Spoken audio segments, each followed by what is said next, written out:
Hello and thank you for joining. This is Mike Schley from AutoGuide, and today we have some big news from Dodge, and we mean big. They have just introduced the new 2024 Dodge Charger. It is going to be all electric for now, and we'll get into the details because there is a lot to cover. Now first off, it is going to be a 2-door and a 4-door, but since it's a liftback, it's really a 3-door and a 5-door.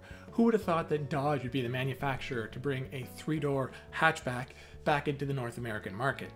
Now before we get into the mountain of details and specs, let's just start with the exterior. Now this car may look familiar, and that's because it's pretty much the exact same as the concept car that Dodge showed off over a year ago. Now the brand did this because they wanted to get the public's reaction and their customers' reaction on the vehicle and kind of get people ready for what was to come. Now it has all the usual Dodge and Charger styling bits. There's the full-length rear taillight that's pretty much on all of the brand's vehicles, and up front it has sort of a rectangular blunt nose that's sort of a trademark of the Charger. Now this is the first vehicle to use the Stellantis STLA platform for electric vehicles.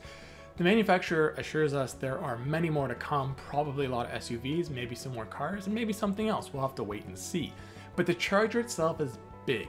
I mean really big. It is longer, wider, and taller than the current Charger, and this is just the 3-door we're talking about.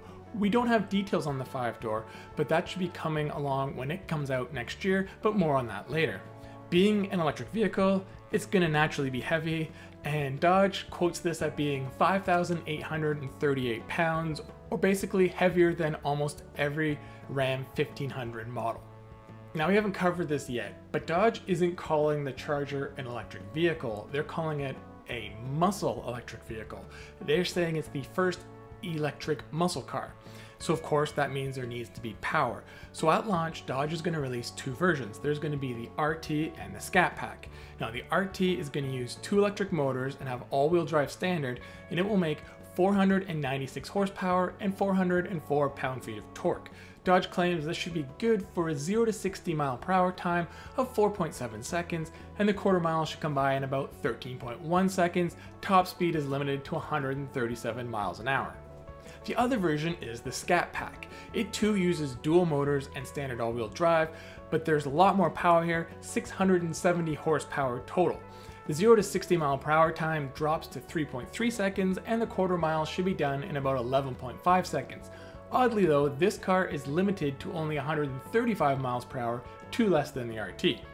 Now, there should be a bit of an asterisk beside these power levels, because for 2024, both the RT and the Scat Pack have what Dodge calls direct connection stage pack standard. So the RT has the stage 1 kit that adds about 40 horsepower, and the Scat Pack has a stage 2 which adds about 80 horsepower. So if I'm doing the math correctly, next year in 2025, when these packages will actually be extra cost items, the RT should come in around 456 horsepower standard, and the Scat Pack I guess around 590 horsepower. As well, it's important to note with both vehicles, there's a button on the steering wheel that gives a power shot, which adds 40 horsepower to the car for 15 seconds. Drivers can use this as much as they want, but they have to wait 30 seconds between usage. The numbers I've quoted up to this point all include that 40 horsepower power shot. Okay, so we've covered style, we've covered power, but there's one other aspect that's really important with the muscle car, and that is sound. And Dodge knows this. Muscle car owners want their vehicles to be loud, and electric cars just make a little bit of a whirl and hum naturally. So to combat this, Dodge has introduced what they're calling the Fratsonic exhaust. Now, this system isn't just a giant speaker located below the rear bumper. The Fratsonic actually blows air through pipes, similar to how a gasoline engine blows exhaust through pipes. This should make a nice sort of more natural muscle car sound, and Dodge claims it will be as loud as the current Hemi vehicles, yes, even the Hellcats. Of course, there will be a stealth mode, so you stay on good terms with your neighbors when coming home late at night. You may have noticed I've mentioned a couple times that Dodge refers to this as an electric muscle car and not an electric vehicle. They were very clear during the presentation that the goal of this was not to be super efficient or super green. They wanted to use electric power to get the most performance out of the Charger. All Chargers will come with a 100.5 kilowatt hour battery pack that has 93.9 usable kilowatt hours. It features a 550 kilowatt peak discharge. Now, we do have to talk about range, even though that's not the priority with these vehicles, because that's still an issue. Dodge says the RT should travel about 317 miles on a charge, and the Scat Pack's estimated to be about 260. This is, of course, when you're not doing full-out acceleration runs. Once depleted, the car can recharge up to 183 kilowatts, which Dodge claims will make the battery go from 20 to 80% in about 27 minutes. A car as big and as heavy as the Charger needs big mechanics to keep it on the road. So the RT comes standard with 18-inch wheels and has 20-inch wheels optional. The Scat Pack has 20-inch wheels standard, and if you get the Track Pack, it has 305/35 ZR20 front tires with 16-inch brakes stuffed inside. In the back, the tires are even bigger as they're 325/35 ZR20. The suspension in the Track Pack also gets the upgraded dual valve semi-adaptive setup.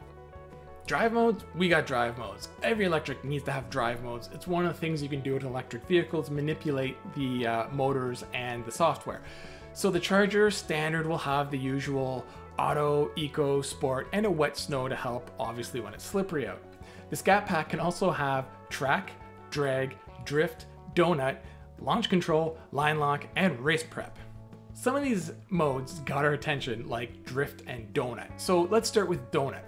This enables the rear wheels to spin freely, and it will brake one of the two front tires so you can spin the car around sort of on an axis. This will also not throw any fault codes or make the car think something's wrong. Now, drift mode is a little more complex, where it lets the driver select one of 3 predetermined slip angles and rear wheel bias. It will use the front wheels and the front motor to help keep that angle while the driver drifts around, and once again won't throw any fault codes or have the car think something's wrong. Now, I'm sure most owners will use these features responsibly on a closed course and off public streets. But for the few who won't, we'll just be sitting back and waiting for the inevitable videos to be uploaded online of people trying this feature while leaving Cars and Coffee and going full Mustang, smacking into the nearest light post. Now, like the exterior and the drivetrain, Dodge is trying hard to make the interior modern while still incorporating old muscle car styling cues and values.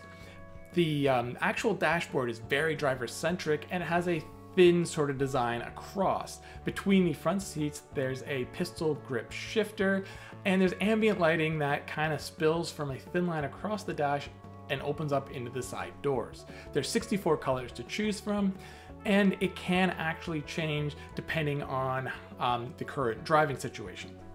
The steering wheel is a very square shape and features regen paddles, and to exit the Charger, there isn't a usual door handle, there's a button that you push to get out. Now, front seat space is obviously generous for adult passengers, but this being a two-door with a lift back, you might expect the rear seat to not be that spacious, but on paper it doesn't sound that bad, as there's almost 37 inches of headroom and over 37 inches of legroom. Behind those seats, with them still in the upright position, that hatch area can hold over 37 cubic feet of cargo, which is pretty decent for a car, no matter how large it is. Standard on the RT will be a 10.25-inch driver information center with an optional 16-inch display available, which is also standard on the Scat Pack. Both cars will then have a 12.3-inch infotainment system running Uconnect 5 software. Within them, there will be the usual pages like EV pages, drive mode pages, race mode pages, performance pages, and optional on the vehicles is a head-up display that is what Dodge calls an 8-liter augmented system, and when driving in track mode, we'll actually put a giant augmented G-meter on there so you can see how much grip you're getting as you accelerate, brake, and turn. There's also an optional driver recorder that will sync up sound, vehicle performance, and video all together, which can then be downloaded either through the cloud or off a USB stick in the car. Other usual technologies in the Charger, like wireless phone integration, the ambient lights I talked about, the wheel buttons that one does the power boost and one can set all the settings to an individual mode instantly, and there's a optional 18-speaker 914-watt Alpine audio system. So this is just the 2024 Charger, which will be available, as I said, with the 3-door, 2-door setup in RT and Scat Pack. Next year in 2025, there will be a 4-door launched, which will follow almost the exact same, just have a slightly different body. And Dodge also said there will be a higher performance version called the Banshee. We don't know much about it. We do know there's going to be a 2-speed transaxle, and it's quoted to be at least 800 volts. And Dodge says it will be quicker than any Charger before it, and that includes the wide-body jailbreak red eyes. Now, any of my muscle car loving, fuel burning friends that are still with me to this point, there is good news for you. The Charger will be available next year, also with gasoline engines. Dodge is going to call these the Charger 6-packs because it has a Hurricane 3-liter turbocharged inline 6. Get it? Inline 6-pack. The car will be available in 2 power levels. There will be the 6-pack SO and the 6-pack HO.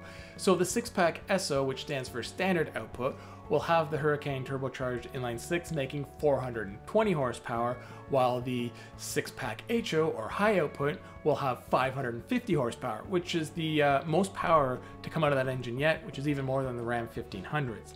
Both vehicles will come with an 8-speed automatic and have standard all-wheel drive, but don't worry, there is good news for those who like to do burnouts and drifts. There will be a way to put these cars into just rear-wheel drive mode to smoke those tires at your leisure.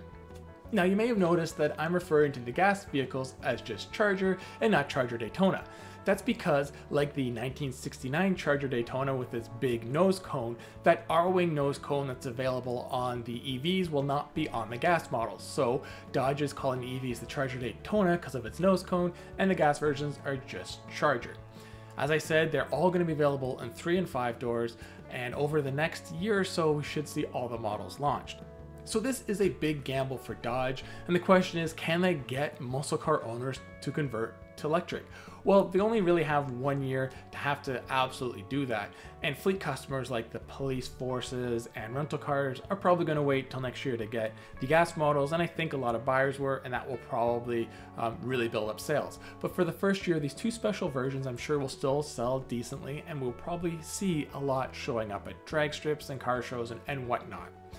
For now though, we will not know much more until we get to drive it, which should hopefully happen later this summer, and I can't wait to test one out. The vehicle should start production very soon at the assembly plant in Windsor, Ontario, Canada. Thanks for joining us, and I'll see you later.